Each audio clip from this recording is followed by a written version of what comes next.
ಸಿಂಧೂರಾರುಣವಿಗ್ರಹಾಂ ತ್ರಿನಯನಾಂ ಮಾಣಿಕ್ಯಮೌಳಿಸ್ಫುರತ್ ತಾರಾನಾಯಕಶೇಖರಾಂ ಸ್ಮಿತಮುಖೀಂ ಆಪೀನವಕ್ಷೋರುಹಾಂ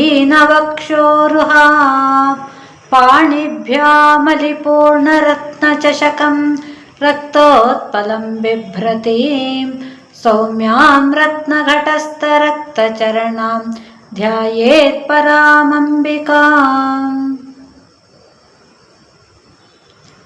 ಶ್ರೀಲಲಿತಾ ಸಹಸ್ರನಾಮದಲ್ಲಿ 925ನೆಯ ನಾಮ ಕೌಲಿನಿ ಕೇವಲ. ಕೌಲರಿಂದ ಪೂಜಿಸಲ್ಪಡೋಳು ಮತ್ತು ಏಕರೂಪಳಾಗಿರುವಂಥವಳು. ಸುಖ ದುಃಖಗಳಿಂದ ವರ್ಜಿತನಾದವನು ಕೇವಲಿ ಅಂತ ಶಿವಸೂತ್ರದಲ್ಲಿ ಹೇಳಿರುವಂತೆ ತ್ರಿಗುಣಾತೀತಳು ಶ್ರೀಮಾತೆ. ಸಮಸ್ತ ಗುಣಗಳಿಗೂ ತಾನು ಆಶ್ರಯಸ್ಥಾನವಾಗಿದ್ದರು. ಯಾವುದರಿಂದಲೂ ಬಾಧಿತಳಾಗದೆ ಸ್ವಸ್ವರೂಪದಲ್ಲಿ ನೆಲೆ ನಿಂತಿರುವಳು. ಕೌಲ ಮಾರ್ಗಾವಲಂಬಿಗಳು ಆರಾಧಿಸುವಂತಹ ದೇವಿ ತಂತ್ರಶಾಸ್ತ್ರದ ನಿಯಮಕ್ಕನುಸಾರವಾಗಿ ಸಿದ್ಧಿಯನ್ನು ಪಡೆಯೋಕ್ಕೆ ಬಯಸುವಂತಹ ಸಾಧಕರು ಈ ದೇವಿಯ ಆರಾಧನೆಯಿಂದಲೇ ತಮ್ಮ ಇಷ್ಟಾರ್ಥಗಳನ್ನು ನೆರವೇರಿಸ್ಕೋತಾರೆ. ಎಲ್ಲ ಮಾರ್ಗಗಳು ಸಹ ಆ ಜಗನ್ಮಾತೆಯ ಸೃಷ್ಟಿನೇ ಆಗಿದೆ. ಯಾವ ಮಾರ್ಗದಿಂದ ಹೋದರೂ ತಲುಪೋ ಗುರಿ ಒಂದೇ ಆಗಿರುತ್ತೆ. ಅದರಿಂದ ತನ್ನ ಭಕ್ತರು ಯಾವ್ಯಾವ ಕ್ರಮವನ್ನು ಅನುಸರಿಸಿ ಯಾವ್ಯಾವ ಮಾರ್ಗದಿಂದ ತನ್ನನ್ನು ಆರಾಧನೆ ಮಾಡಿದ್ರು ಅದಕ್ಕೆ ಒಲಿದು ಕೃಪೆ ತೋರಿ ಅನುಗ್ರಹಿಸೋಳು ಆ ಜಗನ್ಮಾತೆ. 926ನೆಯ ನಾಮ ಅನರ್ಘ ಕೈವಲ್ಯ ಪದದಾಯಿನಿ. ಅತ್ಯಮೂಲ್ಯವಾದಂತಹ ಮುಕ್ತಿ ಅನ್ನೋ ಫಲವನ್ನು ಅನುಗ್ರಹಿಸುವಂಥಳು. ನಮ್ಮ ಕರ್ಮಗಳಿಗೆ ಅನುಗುಣವಾಗಿ ಈ ದೇಹ ಧರಿಸಿ ಬಂದಿರುವಂಥ ಜೀವ ಆ ಎಲ್ಲ ಕರ್ಮಗಳಿಂದಲೂ ಬಿಡುಗಡೆ ಹೊಂದಿ ಪರಬ್ರಹ್ಮನಲ್ಲಿ ಒಂದಾಗೋದೇ ಕೈವಲ್ಯ ಅಥವಾ ಮುಕ್ತಿ. ನಮ್ಮಲ್ಲಿರುವ ಅಹಂಕಾರವನ್ನು ಸಂಪೂರ್ಣವಾಗಿ ನಾವು ತ್ಯಜಿಸಿ ಆ ತಾಯಿಗೆ ಶರಣಾದರೆ, ದೃಢ ಭಕ್ತಿಯನ್ನು ಮಾತೆಯಲ್ಲಿ ಹೊಂದಿದ್ರೆ ನಮ್ಮ ಪ್ರಾಚೀನ ಕರ್ಮಗಳೆಲ್ಲ ಸಹ ಆಕೆಯ ಕೃಪಾ ಕಟಾಕ್ಷದಿಂದ ನಶಿಸಿ ಹೋಗುತ್ತೆ. ಕರ್ಮ ಬಂಧನದಿಂದ ವಿಮುಕ್ತರಾದವರಿಗೆ ಮಾತ್ರ ದೊರಕತ್ತೆ ಮುಕ್ತಿ ಅನ್ನೋದು. ಜ್ಞಾನ ಮಾರ್ಗದಿಂದ ಆ ಮಾತೆಯನ್ನು ಆರಾಧಿಸುವವರು ಯೋಗಿಗಳಾಗಿ ದಿವ್ಯ ಸಾಕ್ಷಾತ್ಕಾರವನ್ನು ಪಡಿತಾರೆ. ಅಂತಹ ಜ್ಞಾನೀ ಭಕ್ತರಿಗೆ ಶಾಶ್ವತವಾದಂತಹ ಆನಂದದಾಯಕವಾದಂತಹ ಪರಂಧಾಮವನ್ನೇ ಕರುಣಿಸ್ತಾಳೆ ಆ ಪರಮೇಶ್ವರಿ. ಇಂತಹ ಮುಕ್ತಿಯನ್ನು ಪಡೆದವರು ಪುನರ್ಜನ್ಮದ ಸುಳಿಯಿಂದ ಪಾರಾಗಿ ಶಾಶ್ವತ ಆನಂದ ಸ್ವರೂಪಿಗಳಾಗ್ತಾರೆ. ಆದ್ದರಿಂದಲೇ ಇದು ಅತಿ ಅಮೂಲ್ಯವಾದದ್ದು, ಅನರ್ಘ್ಯವಾದದ್ದು. 927ನೆಯ ನಾಮ ಸ್ತೋತ್ರಪ್ರಿಯ. ಸ್ತೋತ್ರಪ್ರಿಯಳು. ಭಕ್ತರು ತಾಯಿಯ ಕೃಪಾ ಕಟಾಕ್ಷವನ್ನು ಪಡೆಯೋಕ್ಕಾಗಿ ನಾನಾ ವಿಧವಾಗಿ ಆಕೆಯನ್ನು ಸ್ತೋತ್ರ ಮಾಡ್ತಾರೆ. ತಮ್ಮ ಅಂತರಂಗದಲ್ಲಿ ಮೂಡಿದಂತಹ ಭಾವನೆಗಳಿಗೆ ಶಬ್ದ ರೂಪವನ್ನು ಕೊಟ್ಟು ಹೃದಯ ತುಂಬಿ ಹಾಡ್ತಾರೆ. ಇಂತಹ ಸ್ತುತಿಗಳಿಂದ ಸಂತುಷ್ಟಳಾಗ್ತಾಳೆ ಆ ಜಗನ್ಮಾತೆ. ವಶಿನ್ಯಾದಿ ವಾಗ್ದೇವತೆಯರು ಶ್ರೀಮಾತೆಗೆ ಪ್ರೀತಿ ಉಂಟಾಗುವಂತೆ ಶ್ರೇಷ್ಠವಾದಂತಹ ಸಹಸ್ರನಾಮಗಳಿಂದ ಆಕೆಯ ಸ್ತುತಿಯನ್ನು ಮಾಡಿದ್ರು. ಇದರಿಂದ ಆ ಭಗವತಿಯ ಸಂಪೂರ್ಣ ಕಟಾಕ್ಷಕ್ಕೆ ಪಾತ್ರರಾದರು. ಪರಬ್ರಹ್ಮ ಸ್ವರೂಪಿಣಿಯಾದ ತಾಯಿ ತ್ರಿಗುಣಾತೀತಳು. ನಾವು ಮಾಡೋ ಸ್ತೋತ್ರಗಳಿಂದ ಆಕೆ ಉಬ್ಬಿ ಹೋಗೋದಿಲ್ಲ, ಆಕೆಗೇನೂ ಆಗಬೇಕಾಗಿಲ್ಲ. ಆದರೆ ಸ್ತೋತ್ರದ ಮೂಲಕ ನಾವು ಆ ದೇವಿಗೆ ಪ್ರೀತಿಯನ್ನು, ಭಕ್ತಿಯನ್ನು, ಗೌರವವನ್ನು, ನಮ್ಮ ಕೃತಜ್ಞತೆಯನ್ನು ಸಹ ತೋರಿಸ್ತೀವಿ. ಗುಣಿನಿಷ್ಠ ಗುಣಾಭಿಧಾನಂ ಸ್ತೋತ್ರಂ ಅನ್ನಂತೆ ಗುಣವುಳ್ಳದ್ದು ಗುಣಿ, ಅದರ ಗುಣವನ್ನು ಹೇಳೋದು ಸ್ತೋತ್ರ. ಅಂದರೆ ತಾಯಿಯ ನೈಜ ಸ್ವರೂಪ ಊಹಾತೀತ, ಅದು ಕಲ್ಪನಾತೀತ, ಮಹಾಮಹಿಮಶಾಲಿನಿ, ತ್ರಿಪುರ ಸುಂದರಿ, ಕಮಲದಂತಹ ಕಣ್ಣು, ಹೀಗೆ ಆ ಭಗವತ್ ತತ್ವವನ್ನು ಕೊಂಡಾಡೋದ್ರಿಂದ ಅದರ ಹಿರಿಮೆ ಗರಿಮೆಗಳ ಪರಿಚಯ ನಮಗಾಗತ್ತೆ. ಆ ತಾಯಿಯ ಶ್ರೇಷ್ಠತ್ವ ಮಹತ್ವಗಳ ಅರಿವು ಉಂಟಾಗೋದ್ರ ಜೊತೆಗೆ ನಮ್ಮ ಅಲ್ಪತ್ವದ ಅರಿವು ಆಗತ್ತೆ. ಆ ಒಂದು ಭೂಮ ಸ್ವರೂಪದ ತಾಯಿಯನ್ನು, ಜಗನ್ಮಾತೆಯನ್ನು, ಸೃಷ್ಟಿಕರ್ತೆಯನ್ನು ಸ್ಮರಿಸ್ತಾ ನಾವು ಎಷ್ಟು ಒಂದು ಅಣುವಿನಂತೆ ಇದ್ದೀವಿ ಅನ್ನೋ ನಮ್ಮ ಅಲ್ಪತ್ವ, ಆ ಒಂದು ಮಹತ್ ಶಕ್ತಿಯ ನೆರವಿಲ್ಲದೆ ಇದ್ದರೆ, ಸಹಕಾರ ಇಲ್ಲದೆ ಇದ್ದರೆ, ಅಥವಾ ಅದರ ಸಂಕಲ್ಪ ಇಲ್ಲದೆ ಇದ್ದರೆ ಇಡೀ ಜಗತ್ತು ಇರ್ತಾ ಇರಲಿಲ್ಲ ಅನ್ನುವಂತಹ ಅರಿವು ನಮ್ಮಲ್ಲಿ ಮೂಡ್ತಾ ಬರುತ್ತೆ. ಈ ಅರಿವಿನಿಂದ ನಮ್ಮಲ್ಲಿ ವಿನಯ ಮೊದಲಾದಂತಹ ಸದ್ಗುಣಗಳು ಜಾಗೃತವಾಗುತ್ತೆ. ಇಂತಹ ಸದ್ಗುಣಗಳು ನಮ್ಮನ್ನು ಸನ್ಮಾರ್ಗದ ಕಡೆ ಕರ್ಕೊಂಡು ಹೋಗುತ್ತೆ. ಭಕ್ತರು ಸನ್ಮಾರ್ಗ ಪ್ರವೃತ್ತರಾಗಿರೋದನ್ನು ಕಂಡ ಸಂತೋಷಗೊಳ್ತಾಳೆ ತಾಯಿ. ಏಕೆಂದರೆ ನಾವೆಲ್ಲ ಬಂದಿರೋದು ಆ ಭಗವತ್ ತತ್ವದಿಂದ. ಇಲ್ಲಿ ಈ ಲೌಕಿಕವಾದ ಪ್ರಪಂಚದಲ್ಲಿ ನಾನು, ನೀನು, ಅವರು, ಇವರು, ಅದು ಇದು ಬೇರೆ ಭಿನ್ನತೆಗಳನ್ನು ಹೊಂದಿ ದ್ವೇಷ, ಅಸೂಯೆ, ರಾಗ, ಮೋಹ ಇವುಗಳಿಗೆ ಸಿಲುಕಿ ಒದ್ದಾಡ್ತಿರ್ತೀವಿ. ಈ ಬಂಧನದಲ್ಲಿ ಸಿಕ್ಕಾಕೊಂಡ್ಬಿಟ್ಟಿದ್ದೀವಿ. ಬಂಧನ ಯಾರಿಗೂ ಸಹ ಇಷ್ಟ ಇಲ್ಲ. ಆದರೆ ಇದು ಬಂಧನ ಅನ್ನೋ ಅರಿವು ನಮಗಾಗ್ತಾ ಇಲ್ಲ.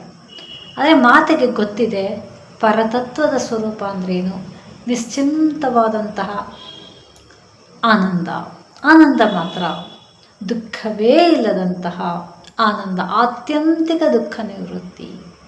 ಆ ಆನಂದದ ಕಡೆಗೆ ತನ್ನ ಎಲ್ಲ ಸೃಷ್ಟಿ ಹೋಗಬೇಕು ಅನ್ನೋದು ಆ ಮಹತ್ತತ್ವದ ಒಂದು ಸಂಕಲ್ಪ. ಅದು ನಮ್ಗೆ 1 ಜನ್ಮದಲ್ಲಾಗ್ಬೋದು, 4 ಜನ್ಮದಲ್ಲಾಗ್ಬೋದು, 40 ಜನ್ಮ ಆಗ್ಬೋದು, ಗೊತ್ತಿಲ್ಲ, ನಮ್ಮ ಸಂಸ್ಕಾರಕ್ಕೆ ಅನುಗುಣವಾಗಿ. ಆದರೆ ಒಮ್ಮೆ ಮನಸ್ಸನ್ನು ನಾವು ಅದರಲ್ಲಿ ತೊಡಗಿಸ್ಕೊಂಡ್ರೆ, ಅದರಲ್ಲೇ ಆ ಸತ್ವದಲ್ಲೇ, ಆ ತತ್ವದಲ್ಲೇ, ಆ ಸತ್ಯದಲ್ಲೇ ನಮ್ಮ ಮನಸ್ಸನ್ನು ಇಟ್ಟು ಆ ಸೃಷ್ಟಿ ಮಾತೆಯನ್ನು, ಆ ಒಂದು ಜಗದ್ಧಾತ್ರಿಯನ್ನು ನಾವು ಸ್ತುತಿ ಮಾಡ್ತಾ ಇದ್ದಾಗ ನಮ್ಮ ಮನಸ್ಸು ನಿಧಾನವಾಗಿ ಹಂತ ಹಂತವಾಗಿ ತನ್ನ ಬಂಧನದಿಂದ ಬಿಡುಗಡೆ ಹೊಂದುವ, ಗೋಜಲಾಗಿರೋ ಸಂಸಾರ ಬಂಧನದಿಂದ ನಿಧಾನವಾಗಿ ಬಿಡಿಸ್ಕೊತಾ ಆ ಕಡೆಗೆ ಸಾಗುತ್ತೆ. ಅದಕ್ಕೆ ನೆರವಾಗತ್ತೆ ಈ ಸ್ತೋತ್ರಗಳು. ನಮ್ಮನ್ನು ಹಿಡಿದು ನಮ್ಮನ್ನು ಸರಿದಾರಿಗೆ ಕರ್ಕೊಂಡು ಹೋಗೋಕ್ಕೆ ನೆರವಾಗತ್ತೆ ಈ ಸ್ತೋತ್ರಗಳು. ಇಂತಹ ಸ್ತೋತ್ರಗಳು ಮನುಷ್ಯನ ಮಾನಸಿಕ ನೆಮ್ಮದಿಗೂ ಸಹ ಕಾರಣವಾಗತ್ತೆ. ಕತ್ಲೆಯಲ್ಲಿ ದಾರಿ ದೀಪವಾಗತ್ತೆ. ಏನಾರು ಎಡುವುದ್ರೆ ಆಸರೆಯಾಗತ್ತೆ. ಆತಂಕಗೊಂಡಾಗ ಸಾಂತ್ವನವನ್ನು ನೀಡುತ್ತೆ. ಭಯಗೊಂಡಾಗ ಅಭಯವನ್ನು ನೀಡುತ್ತೆ. ಚಂಚಲವಾಗಿರುವಂತಹ ಮನಸ್ಸನ್ನು ನಿಗ್ರಹಿಸಿ ಆ ಭಗವತಿಯನ್ನೇ ಕುರಿತು ಚಿಂತಿಸುವಂತೆ ಮಾಡುತ್ತೆ. ದಾರಿ ತಪ್ಪಿದಾಗ ಮುಂದೆ ಹೋಗೋಕ್ಕೆ ಬೆಳಕನ್ನು ನೀಡುತ್ತೆ. ಸಾಧನೆಯ ಹಾದಿಯಲ್ಲಿ ಮಾರ್ಗದರ್ಶನವನ್ನು ನೀಡುತ್ತೆ. ಮನಸ್ಸನ್ನು ಪರಿಶುದ್ಧಗೊಳಿಸುತ್ತೆ. ನಮ್ಮ ಅಲ್ಪತ್ವವನ್ನು ಗುರುತಿಸಿಕೊಂಡು ದೈವ ಶಕ್ತಿಗೆ ಶರಣಾಗಕ್ಕೆ ನೆರವಾಗುತ್ತೆ. ಇಂತಹ ಮಹತ್ತ ಕಾರ್ಯವನ್ನು ಮಾಡುತ್ತೆ ಆ ಸರಳವಾದಂತಹ ಸ್ತೋತ್ರಗಳು. ಅದರಿಂದ ಶ್ರದ್ಧಾಭಕ್ತಿಗಳಿಂದ ಸ್ತುತಿ ಮಾಡುವಂತಹ ಸ್ತೋತ್ರಗಳನ್ನು ಕೇಳಿ ಆನಂದಿತರಾದಂತಹ ಮಾತೆ ಆ ಭಕ್ತರ ಎಲ್ಲ ಅಭಿಲಾಷೆಗಳನ್ನು ಈಡೇರಿಸ್ತವೆ. ತನ್ನದೇ ಸೃಷ್ಟಿಯಾಗಿರೋ ಈ ಜೀವಿ ಲೌಕಿಕ ಜಂಜಾಟಗಳಿಂದ ಪಾರಾಗುವಂತಹ ಹಾದಿಯನ್ನು ಕಂಡುಕೊಂಡು ಮುಕ್ತಿಯ ಕಡೆಗೆ ಪ್ರಯಾಣ ಮಾಡೋಕ್ಕೆ ಆರಂಭ ಮಾಡಿದೆಯಲ್ಲ ಅಂತ ಮಾತೆಗೆ ಆನಂದವಾಗುತ್ತೆ. ದೃಢ ಭಕ್ತಿಯಿಂದ ಮಾತೆಯಿಂದ ಸ್ತುತಿಸಿದವ್ರಿಗೆ ಸಮಸ್ತ ಇಷ್ಟಾರ್ಥಗಳನ್ನೂ ನೆರವೇರಿಸಿಕೊಡ್ತಾಳೆ ಆ ಜಗನ್ಮಾತೆ. 928ನೆಯ ನಾಮ ಸ್ತುತಿಮತಿ, ಸ್ತುತಿ ಉಳ್ಳವಳು. ಅನೇಕ ಸ್ತೋತ್ರ ಸಂಪನ್ನರಾಗಿದ್ದಾಳೆ ತಾಯಿ. ಅಷ್ಟೋತ್ತರ, ತ್ರಿಶತಿ, ಸಪ್ತಶತಿ, ಸಹಸ್ರನಾಮ ಹೀಗೆ ಸ್ತುತಿಗಳನ್ನು ಉಳ್ಳವಳು ಆಕೆ. ಅನೇಕ ವಿಧವಾದಂತಹ ಭಕ್ತರು ಆ ಮಾತೆಯನ್ನು ನಾನಾ ಕಾರಣಗಳಿಂದ ಸ್ತುತಿಸ್ತಾರೆ, ನಾನಾ ಪ್ರಕಾರವಾಗಿ ಸ್ತುತಿಸ್ತಾರೆ. ಭಕ್ತರ ಎಲ್ಲ ವಿಧವಾದಂತಹ ಸ್ತೋತ್ರಗಳಿಗೂ ಸ್ಪಂದಿಸ್ತಾಳೆ ತಾಯಿ. ತನ್ನನ್ನು ಭಕ್ತಿಯಿಂದ ಸ್ತುತಿಸಿದವ್ರಿಗೆ ಜ್ಞಾನ, ಐಶ್ವರ್ಯ ಹೀಗೆ ಸಕಲ ಇಷ್ಟಾರ್ಥಗಳನ್ನು ನೆರವೇರಿಸ್ತಾಳೆ ಆ ಜಗನ್ಮಾತೆ. ಅಂದರೆ ನಮ್ಮ ಮನಸ್ಸು ಭಗವತಿಯಲ್ಲಿ ಲೀನವಾಗಿದೆ ಅನ್ನೋದಕ್ಕೆ, ಆ ಲೀನಗೊಳಿಸೋದಕ್ಕೆ ಸ್ತೋತ್ರಗಳು ಕಾರಣವಾಗುತ್ತೆ. ತಾಯಿಗೆ ಸಂತೋಷ ಯಾಕಾಗತ್ತೆ ಅಂದರೆ ನಮ್ಮ ಮನಸ್ಸು ಪರಿಶುದ್ಧವಾಗಿ ಅದು ಭಗವತಿಯಲ್ಲಿ ಲೀನಗೊಳ್ತಾ ಇದೆಯಲ್ಲ ಅನ್ನೋ ಕಾರಣಕ್ಕೆ ಸಂತೋಷವೇ ಹೊರತು ನಮ್ಮ ಸ್ತುತಿಯಿಂದ ಆಕೆಗೆ ಆಗಬೇಕಾದ್ದು ಏನೂ ಸಹ ಇಲ್ಲ. ಸ್ತುತಿ ರೂಪಳು ಆಕೆಯೇ, ಸ್ತುತಿಸಲ್ಪಡುವಂತಹ ವಸ್ತುವು ಆಕೆಯೇ, ಸ್ತುತಿಯನ್ನು ಮಾಡೋ ವ್ಯಕ್ತಿಯೂ ಸಹ ಆಕೆಯ ಸ್ವರೂಪವೇ. 929ನೆಯ ನಾಮ ಶ್ರುತಿ ಸಂಸ್ತುತ ವೈಭವ. ಶ್ರುತಿಗಳಿಂದ ಸ್ತುತಿಸಲ್ಪಟ್ಟಂತಹ ವೈಭವವನ್ನು ಉಳ್ಳವಳು. ಶ್ರವಣ ಮಾಡೋದರಿಂದ ಜ್ಞಾನವನ್ನು ನೀಡೋದು ಶ್ರುತಿಗಳು ಅಥವಾ ವೇದಗಳು. ಈ ವೇದಗಳು ಅಪೌರುಷೇಯವಾದವು. ಪ್ರಕೃತಿಯಲ್ಲಿ ಅಡಕವಾಗಿರುವಂತಹ ಆ ಶಬ್ದಗಳನ್ನು ದಿವ್ಯಾನಂದದಿಂದ ಗ್ರಹಿಸಿದ್ರು ಋಷಿಗಳು. ಅದಕ್ಕಾಗಿ ಅವರನ್ನು ಮಂತ್ರದ್ರಷ್ಟಾರರು ಅಂದಿದ್ದು. ಈ ರೀತಿ ಗ್ರಹಿಸಿದ ಮಂತ್ರಗಳನ್ನು ತಮ್ಮೊಳಗೆ ಮನನ ಮಾಡಿ ಅದರ ಅರ್ಥವನ್ನು ಗ್ರಹಿಸಿ ಅದನ್ನು ಅನುಷ್ಠಾನದಲ್ಲಿ ಇಟ್ಕೊಂಡ್ರು. ಈ ಮಂತ್ರಗಳನ್ನು ಸ್ವರಸಹಿತವಾಗಿ ತಮ್ಮ ಶಿಷ್ಯರಿಗೆ ಬೋಧಿಸಿದ್ರು. ಗುರುಗಳು ಹೇಳಿದ್ದನ್ನ ಕೇಳಿ ಕೇಳಿ ಶಿಷ್ಯರದನ್ನ ಕಲಿತಾ ಇದ್ರು. ಆದ್ದರಿಂದಲೇ ಶ್ರುತಿ, ಆಗ ಬರವಣಿಗೆ ಇರಲಿಲ್ಲ, ಕೇವಲ ಹೇಳಿದ್ದನ್ನು ಕೇಳಿ ಕೇಳಿ ಅದನ್ನು ಸ್ಪಷ್ಟವಾಗಿ ಅದನ್ನು ಅರ್ಥೈಸಿಕೊಂಡು ಶುದ್ಧತೆಯನ್ನು ಕಾಪಾಡಿಕೊಂಡು ಅದನ್ನು ಹಾಗೆ ಗುರುಗಳಿಂದ ಶಿಷ್ಯರು, ಅವರಿಂದ ಅವರ ಶಿಷ್ಯರು ಹೀಗೆ ಬೆಳೆದು ಬಂತು. ಈ ವೇದಗಳಲ್ಲಿ ಕಂಡುಬರುವಂತಹ ದುರ್ಗಾ ಸೂಕ್ತ, ಶ್ರದ್ಧಾ ಸೂಕ್ತ, ಮೇಧಾ ಸೂಕ್ತ, ಹೀಗೆ ಅನೇಕ ಸೂಕ್ತಿಗಳಲ್ಲಿ ನಾವು ಜಗನ್ಮಾತೆಯ ವೈಭವ ವರ್ಣಿತವಾಗಿರೋದನ್ನ ಕಾಣ್ಬೋದು. ವೇದಗಳೆಲ್ಲ ಸಹ ಆ ಪರಬ್ರಹ್ಮ ಜ್ಞಾನವನ್ನು ಪ್ರತಿಪಾದಿಸೋಕ್ಕಾಗಿಯೇ ಹೊರಟಿರೋದು. ಪ್ರಮಾಣ ಅನ್ನಿಸ್ಕೊಂಡಂತಹ ವೇದಗಳೇ ಪರಬ್ರಹ್ಮ ಸ್ವರೂಪಿಣಿಯಾದ ಮಾತೆಯನ್ನು ಕೊಂಡಾಡಿವೆ. ಆಕೆಯ ಅಪಾರ ಶಕ್ತಿಯನ್ನು ಕುರಿತು ವರ್ಣಿಸಿವೆ. ಈ ಬಗ್ಗೆ ಕೂರ್ಮ ಪುರಾಣ ಒಂದು ಮಾತು ಹೇಳುತ್ತೆ, ಚತಸ್ರಃ ಶಕ್ತಯೋ ದೇವ್ಯಾ ಸ್ವರೂಪತ್ವೇ ವ್ಯವಸ್ಥಿತಾ ಶಾಂತಿರ್ವಿದ್ಯಾ ಪ್ರತಿಷ್ಠಾ ಚ ನಿವೃತ್ತಶ್ಚೇತಿತಾ ಸ್ಮೃತಾ. ದೇವಿಗೆ 4 ಶಕ್ತಿಗಳಿವೆ. ಅವು ಆಕೆಯ ಸ್ವರೂಪವಾಗಿದೆ. ಯಾವ್ಯಾವುದದು ಅಂದರೆ ಶಾಂತಿ, ವಿದ್ಯೆ, ಪ್ರತಿಷ್ಠೆ ಮತ್ತು ನಿವೃತ್ತಿ. ಶುದ್ಧ ಜ್ಞಾನದ ಸ್ವರೂಪವಾಗಿರುವಂಥದ್ದು ವೇದಗಳು. ವೇದಗಳೇ ನಮಗೆ ಆತ್ಯಂತಿಕ ಪ್ರಮಾಣ ಅಂತ ದೃಢೀಕೃತವಾಗಿದೆ. ಇಂತಹ ವೇದಗಳು ಸ್ತುತಿಸಿರೋದು ಆ ಪರಬ್ರಹ್ಮ ಸ್ವರೂಪಿಣಿಯಾದಂತಹ ಮಾತೆಯನ್ನು. ಮಂತ್ರದ್ರಷ್ಟಾರರಾದಂತಹ ಋಷಿಗಳು ತಮ್ಮ ಅಲೌಕಿಕ ದಿವ್ಯ ಶಕ್ತಿಯಿಂದ ಗ್ರಹಿಸಿದ ಪ್ರಕೃತಿಯಲ್ಲಿ ಅಡಗಿದಂತಹ ಶಬ್ದಗಳನ್ನು ಗ್ರಹಿಸಿದ್ರು. ಇದನ್ನು ಯಾರೂ ಸೃಷ್ಟಿ ಮಾಡಿಲ್ಲ, ಪ್ರಕೃತಿ ದತ್ತವಾಗದ್ದು. ಆ ಪ್ರಕೃತಿಯಲ್ಲಿ ಅಡಗಿರುವ ಮಂತ್ರಗಳು ಆ ಪ್ರಕೃತಿಗೂ ಮೂಲ ಸ್ವರೂಪವಾಗಿರುವಂತಹ ಜಗನ್ಮಾತೆಯ ಸ್ತುತಿಯನ್ನು ಮಾಡಿವೆ. ಅದೇ ವೇದಗಳು. 930ನೆಯ ನಾಮ ಮನಸ್ವಿನಿ. ಮನಸ್ವಿನಿ, ಸ್ವತಂತ್ರವಾದ ಮನಸ್ಸುಳ್ಳವಳು ಜಗನ್ಮಾತೆ. ಈ ಮನಸ್ಸು ಸಂಕಲ್ಪ ವಿಕಲ್ಪಗಳ ಮೂಲ, ಕರ್ತೃತ್ವ ಉಳ್ಳದ್ದು. ಆಕೆಯ ಇಚ್ಛೆನೇ ಸರ್ವಶ್ರೇಷ್ಠವಾದದ್ದು. ತನ್ನ ಮನಸ್ಸಿನ ಸಂಕಲ್ಪ ಮಾತ್ರದಿಂದ ಬ್ರಹ್ಮಾಂಡದ ಸೃಷ್ಟಿಯನ್ನು ಮಾಡೋದಕ್ಕೆ, ಅದನ್ನು ಉಪಸಂಹಾರ ಮಾಡಬೇಕು ಅನ್ನೋ ಸಂಕಲ್ಪ ಯಾವಾಗ ಉಂಟಾಗತ್ತೋ ಆ ಕ್ಷಣವೇ ಅದನ್ನು ಲಯಗೊಳಿಸೋಳು ಸಹ ಆಕೆನೇ. ಇದನ್ನು ನಿಯಂತ್ರಿಸೋಕ್ಕೆ ಅಥವಾ ತಡೆಯೋಕ್ಕೆ ಯಾರಿಗೂ ಸಾಮರ್ಥ್ಯವೇ ಇಲ್ಲ. ತನ್ನ ಮನಸ್ಸಿನಂತೆ ಅಥವಾ ಸಂಕಲ್ಪದಂತೆ ಮಾತೆ ಕಾರ್ಯಪ್ರವೃತ್ತಳಾದರೂ ಯಾವುದೇ ಕರ್ಮ ಬಂಧನ ಆಕೆಗೆ ಉಂಟಾಗಲ್ಲ. ನಿರ್ವಿಕಾರ ಚಿತ್ತಳಾಗಿರುವಂಥ ಮಾತೆ ಕೇವಲ ಸಾಕ್ಷಿ ಸ್ವರೂಪಳಾಗಿರ್ತಾಳೆ. ನಾವು ನಮ್ಮ ಮನಸ್ಸಿನಂತೆ ನಡೀತೀವಿ ಅಂದರೆ ಅದು ನಮ್ಮನ್ನು ತಪ್ಪು ದಾರಿಗೆ ಕರ್ಕೊಂಡು ಹೋಗುತ್ತೆ. ಅನೇಕ ಆಕರ್ಷಣೆಗಳಿಗೆ ಅದು ನಮ್ಮನ್ನು ದಾಸರನ್ನಾಗಿ ಮಾಡಿಬಿಡುತ್ತೆ. ನಿರಂತರ ಅಪೇಕ್ಷೆಗಳು ನಮ್ಮನ್ನು ಕರ್ಮ ಬಂಧನಕ್ಕೊಳಗಾಗುವಂತೆ ಮಾಡುತ್ತೆ. ಆದರೆ ಆ ಮಾತೆಯ ಮನಸ್ಸು ಯಾವ ಅಪೇಕ್ಷೆಯನ್ನು ಹೊಂದಿರೋದಿಲ್ಲ. ಆದ್ದರಿಂದ ನಿರಾಸೆ, ದುಃಖ ಇದ್ಯಾವುದೂ ಸಹ ಇಲ್ಲ. ಪರಿಶುದ್ಧ ನಿರ್ಮಲ ಚಿತ್ತದಿಂದ ತನಗ್ತಾನೇ ದಾರಿದೀಪವಾಗಿ ತನ್ನಿಚ್ಛೆಯಂತೆ ಸೃಷ್ಟಿಯಾದಿ ಕಾರ್ಯಗಳಲ್ಲಿ ನಿರತಲಾಗಿದ್ದಾಳೆ ಆ ಜಗನ್ಮಾತೆ.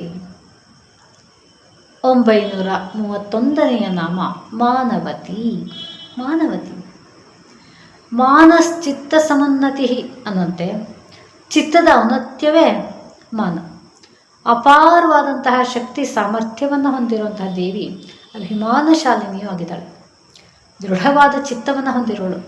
ಸದ್ಗುಣ ಸಚ್ಚಾರಿತ್ರಗಳ ಆಕರವೇ ಆ ಜಗನ್ಮಾತೆ. ತನ್ನ ಸ್ಥಾನಮಾನಕ್ಕೆ ಕಿಂಚಿತ್ತೂ ಲೋಪ ಉಂಟಾಗದಂತೆ ಎಚ್ಚರಿಕೆಯಿಂದ ಇರೋಳು ಸ್ಥಿತಪ್ರಜ್ಞಳು ತಾಯಿ. ಮಾನಃ ಅಸ್ಯ ಅಸ್ತಿ ಇತಿ ಮಾನವತಿ ಅನ್ನಂತೆ ಆತ್ಮಗೌರವ ಅಭಿಮಾನವುಳ್ಳವಳು ಮಾನವತಿ. ಪರಬ್ರಹ್ಮ ತನ್ನಂತಾನೇ ಗೌರವಿಸ್ಕೋಬೇಕು, ತನ್ನಲ್ಲೇ ಅಭಿಮಾನವಿಡಬೇಕು. ಯಾಕೆಂದರೆ ಅದಕ್ಕಿಂತ ಉತ್ಕೃಷ್ಟವಾದದ್ದು ಅದು ಹಾಗಿದೆ ಅಂತ ಯಾರನ್ನು ತಾನೇ ಗೌರವಿಸೋಕ್ಕೆ ಸಾಧ್ಯ? ಅದಕ್ಕಿಂತ ಉತ್ಕೃಷ್ಟವಾದದ್ದು ಎಲ್ಲೂ ಬೇರೆ ಯಾವುದೂ ಇರೋದಕ್ಕೆ ಸಾಧ್ಯವೇ ಇಲ್ಲದಿರೋದ್ರಿಂದ ತನ್ನಲ್ಲೇ ಗೌರವ, ತನ್ನಲ್ಲೇ ಅಭಿಮಾನವನ್ನು ಇಟ್ಕೋಬೇಕು. ಮೀಯತೆ ಇತಿ ಮಾನಂ ಅಂದರೆ ಅಳತೆ. ಮಾತೆಗೆ ಯಾವುದು ಅಳತೆ? ಯಾವುದರಿಂದ ಆಕೆಯನ್ನು ನಾವು ಅಳೆಯೋಣ ಅಂದರೆ ಆಕೆಗೆ ಆಕೆಯೇ ಅಳತೆ. ಆಕೆಯನ್ನು ಆಧಾರವಾಗಿಟ್ಕೊಂಡು ಬೇರೆ ಎಲ್ಲದರ ಗುಣ, ಅವಗುಣ, ಲೋಪ, ದೋಷ ಇವುಗಳನ್ನು ಲೋಕದಲ್ಲಿ ಅಳತೆ ಮಾಡೋದಕ್ಕಾಗತ್ತೆ ಹೊರತು ಆಕೆಯನ್ನು ನಾವು ಬೇರೆ ಯಾವುದರಿಂದಲೂ ಅಳೆಯೋದಕ್ಕೆ ಸಾಧ್ಯವಿಲ್ಲ. ಹಾಗಾಗಿ ಎಲ್ಲದಕ್ಕೆ ನಾವು ಲೌಕಿಕ ವ್ಯವಹಾರಗಳೇನಿದೆ ಅದೆಲ್ಲದಕ್ಕೆ ಮೀರಿದವಳು ಆ ಜಗನ್ಮಾತೆ. 932ನೆಯ ನಾಮ ಮಹೇಶಿ, ಮಹೇಶನ ಪತ್ನಿ. ದೇವಿ ಪುರಾಣದಲ್ಲಿ ಒಂದು ಮಾತು ಬರುತ್ತೆ, ಮಹಾದೇವಾತ್ ಸಮುತ್ಪನ್ನ ಮಹದ್ಭಿರ್ಯತಾದ್ಯತ ಮಹೇಶಸ್ಯ ವಧೂರ್ಯಸ್ಮಾನ್ ಮಹೇಶಿ ತೇನ ಸಾ ಸ್ಮೃತ. ಮಹಾದೇವನಿಂದ ಹುಟ್ಟಿರೋದ್ರಿಂದಲೂ ಮಹಾಪುರುಷರಿಂದ ಆಧರಿಸಲ್ಪಟ್ಟಿರೋದ್ರಿಂದಲೂ ಮಹೇಶನ ಪತ್ನಿಯಾಗಿರೋದ್ರಿಂದಲೂ ಮಹೇಶಿ ಅಂತ ಕರೆಸ್ಕೊಂಡಿದ್ದಾಳೆ.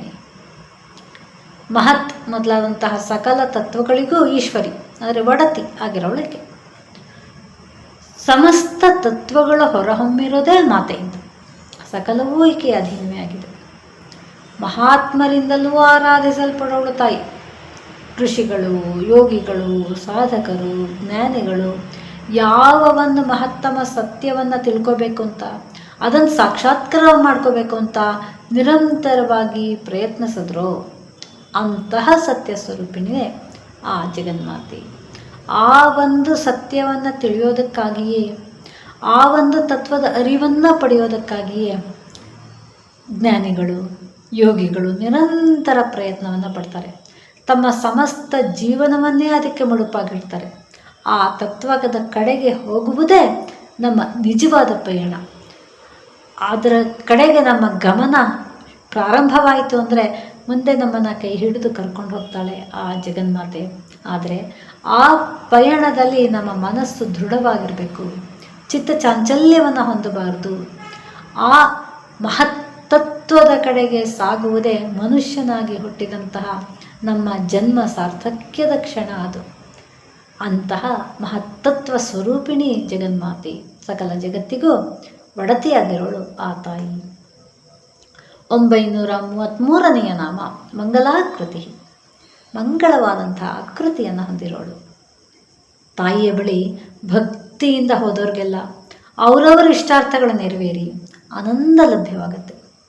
ಆಕೆಯ ಮುಖದರ್ಶನ ಮಾತ್ರದಿಂದಲೇ ಕಷ್ಟ ಅನ್ನುವಂತಹ ಕಾರ್ಮೋಡಗಳೆಲ್ಲ ಚದುರು ಹೋಗಿ ನೆಮ್ಮದಿ ಉಂಟಾಗತ್ತೆ, ಶಾಂತಿ ಉಂಟಾಗತ್ತೆ, ಅಭಯ ನಮಗೆ ದೊರಕತ್ತೆ. ನಾವು ಯಾರನ್ನಾದರೂ ಜ್ಞಾಪಿಸ್ಕೊಂಡ್ರೆ ಮೊದಲು ನಮ್ಮ ಕಣ್ಮುಂದೆ ಬರೋದೇ ಅವ್ರ ಮುಖ. ಅವ್ರ ಮುಖ ಹೇಗಿತ್ತು, ಕಣ್ಣು ಹೇಗಿತ್ತು, ಬಾಯಿ ಹೇಗಿತ್ತು, ಇದೆಲ್ಲ ಜ್ಞಾಪಕ ಬರುತ್ತೆ. ಆ ಮುಖದರ್ಶನ ಮಾತ್ರದಿಂದಲೇ ಅವ್ರ ಭಾವನೆ ನಮ್ಮ ಹೃದಯಕ್ಕೆ ತಟ್ಟುತ್ತೆ. ಮಂದಸ್ಮಿತರ ಅಥವಾ ಸಿಡುಕು ಮುಖದವರ, ಉಗ್ರವಾದ ಮುಖನ, ಇದೆಲ್ಲ ನಮ್ಮ ನೆನಪಿಗೆ ಬರುತ್ತೆ. ಈಗ ನಮ್ಮ ಮನೆಗೆ ಯಾರೋ ಅತಿಥಿಗಳು ಬರ್ತಾರೆ, ಮನೆಗೆ ಬಂದವ್ರನ್ನ ನಾವು ಹಸನ್ಮುಖರಾಗಿ ಸ್ವಾಗತಿಸಿದ್ರೆ ಆ ಬಂದಂತಹ ಅತಿಥಿಗಳಿಗೆ ಒಳಗೆ ಬರೋಕ್ಕೆ ಧೈರ್ಯ ಉಂಟಾಗುತ್ತೆ, ಕಳವಳ ದೂರವಾಗುತ್ತೆ. ಅಥವಾ ಅಪರಿಚಿತರು ಬಂದರು, ನಮ್ಮ ಒಂದು ಹಸನ್ಮುಖದಿಂದ ಸ್ವಾಗತಿಸಿದ್ರೆ ಅವರಿಗೆ ಏನೋ ಆತಂಕ ಇದ್ದರೆ ಅದು ದೂರವಾಗುತ್ತೆ. ಹಾಗೆ ಶ್ರೀಮಾತೆಯ ಹಸನ್ಮುಖ ಮಂಗಳವಾದಂತಹ ಆಕೃತಿ ಭಕ್ತರ ಮನಸ್ಸಿನಲ್ಲಿ ದರ್ಶನ ಮಾತ್ರದಿಂದಲೇ ನೆಮ್ಮದಿಯನ್ನು ಉಂಟು ಮಾಡುತ್ತೆ. ಮಾತೆಯ ಉಗ್ರ ರೂಪವನ್ನು ಭಕ್ತರು ಎಂದೂ ಸಹಿಸೋಕ್ಕೆ ಸಾಧ್ಯವಿಲ್ಲ. ಕೋಪ ಮಾಡ್ಕೊಂಡ್ರ ಮುಖ ನಾವು ನೋಡೋಕ್ಕಾಗಲ್ಲ. ಸದ್ಯ ಇವರು ಶಾಂತರಾದರೆ ಸಾಕಪ್ಪ ಅಂತ ನಮಗೆ ಗಾಬರಿ ತಳಮಳ ಉಂಟಾಗ್ತಿರುತ್ತೆ. ಮಾತೆಯ ಮಂದಸ್ಮಿತವೇ ಭಕ್ತರಿಗೆ ಆಶ್ರಯವನ್ನು, ಅಭಯವನ್ನು ಸಹ ಕರುಣಿಸುತ್ತೆ. ಮಂಗಳಮೂರ್ತಿಯಾದಂತಹ ಶ್ರೀಮಾತೆ ತನ್ನ ಭಕ್ತರಿಗೆ ಸರ್ವದಾ ಮಂಗಳವನ್ನೇ ಉಂಟು ಮಾಡ್ತಾಳೆ. ಆ ತಾಯಿಯ ನೋಟ, ಆಕೃತಿ, ಚಿಂತನೆ ಎಲ್ಲವೂ ಸಹ ಮಂಗಳಮಯವಾದದ್ದು. ತನ್ನ ಭಕ್ತರಲ್ಲೂ ಇಂತಹ ಶುಭ ಚಿಂತನೆಗಳೇ ಮೂಡುವಂತೆ ಅನುಗ್ರಹಿಸೋಳು ಆ ಜಗನ್ಮಾತೆ. ಅಂದರೆ ಪಾಪವನ್ನು ಗಲತಿ ನಾಶಪಡಿಸೋಳು. ಹತ್ತಿಯ ಒಂದು ಬೆಟ್ಟ ಅಂದರೆ ಅದಕ್ಕೆ ಒಂದೇ ಒಂದು ಬೆಂಕಿಯ ಕಿಡಿ ತಗಲಿದ್ರೆ ಸಾಕು, ಸಮಸ್ತ ಬೆಟ್ಟವೇ ನಾಶವಾಗಿ ಹೋಗುತ್ತೆ. ಹಾಗೆ ಯಾರ ಆಕೃತಿಯ ದರ್ಶನ ಮಾತ್ರದಿಂದ ನಮ್ಮಲ್ಲಿ ಜನ್ಮಾಂತರಗಳಿಂದ ಸಂಗ್ರಹಿತವಾಗಿರುವ ಎಲ್ಲ ಪಾಪಗಳು ನಾಶವಾಗುತ್ತೋ ಅಂತಹ ಮಂಗಳ ಸ್ವರೂಪಿಯಾಗಿ ಏನೆಲ್ಲ ಪಾಪವನ್ನು ಮಾಡಿರ್ತೀವಿ, ಗೊತ್ತಿದ್ದು ಗೊತ್ತಿಲ್ಲದು. ಆದರೆ ಅದೆಲ್ಲವನ್ನು ಮೀರಿ ನಮ್ಮ ಮನಸ್ಸನ್ನು ಸಂಪೂರ್ಣವಾಗಿ ಮಾತೆಯಲ್ಲಿ ನೆಲೆ ನಿಲ್ಲಿಸಿ, ತಾಯಿ ನೀನೇ ನನಗೆ ಶರಣು ಅಂತ ಶರಣಾದರೆ ನಮ್ಮನ್ನು ಉದ್ಧರಿಸುವವಳು, ಕಾಪಾಡುವವಳು, ರಕ್ಷಿಸುವವಳು ಆ ಜಗನ್ಮಾತೆ. ಮಾತೆಯ ಕೃಪೆಗೆ ಹಾತೊರಿತ ನಾವು ಸಹ ನಮ್ಮ ಜನ್ಮವನ್ನು ಸಾರ್ಥಕಪಡಿಸ್ಕೊಳ್ಳೋಣ. ಆ ಮಾತೆಯ ದಿವ್ಯ ಮಂಗಳ ಮೂರ್ತಿಯನ್ನು ನೆನೀತಾ ಆಕೆಯ ನಾಮದ ಒಂದೊಂದೇ ನಾಮಗಳ ಅರ್ಥವನ್ನು ಗ್ರಹಿಸ್ತಾ ಮುಂದೆ ಸಾಗೋಣ. ಮುಂದಿನ ನಾಮಗಳ ಅರ್ಥವನ್ನು ಮುಂದೆ ಗಮನಿಸೋಣ. ಯಾ ದೇವಿ ಸರ್ವಭೂತೇಷು ಮಾತೃರೂಪೇಣ ಸಂಸ್ಥಿತಾ ನಮಸ್ತಸ್ಯೈ ನಮಸ್ತಸ್ಯೈ ನಮಸ್ತಸ್ಯೈ ನಮೋ ನಮಃ.